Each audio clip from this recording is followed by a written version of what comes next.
Já, það var bikarmeistaratitil fyrir Keflavík eftir sigur gegn bara virkilega sterkur Grindavíkur liði. Hvernig tilfinningin svona beint eftir leik?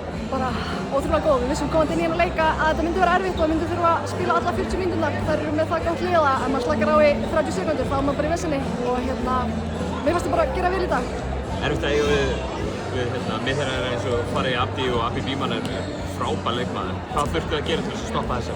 Við náttúrulega spilum mjög góða einstaklingsvörn bara í gegnum nánast allan leikinn og ef það klikkaði þá var bara vörðurinn bak við tilbúin og vorum tilbúnar að hreyfa okkur og fara í færsluna sem þurfti að gera til þess að láta taka erfæri skot.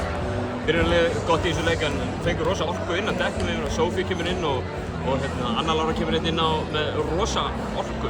Ég veit ekki hvað hún sett í stigum en virtist vera svona nokkuð mikið liðselt hjá Keflavíkurliðinu í þessum leikjum. Já, ég held að við höfum bara alla verið tilbúnar að gefa allt í þetta til að vinna leikinn, sama hver var að skora að gera hvað, við vorum bara einhvern veginn allir í þessu saman sko.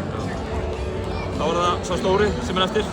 Hvað máli skiptir að vinna bikartitil á þessu tímabili? Á þessari tímasetningu farandi inn í næsta?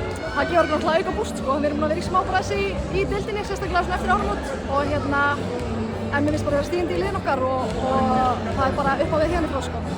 Kæra þakki Thelma og til hamingju. Takk kærlega.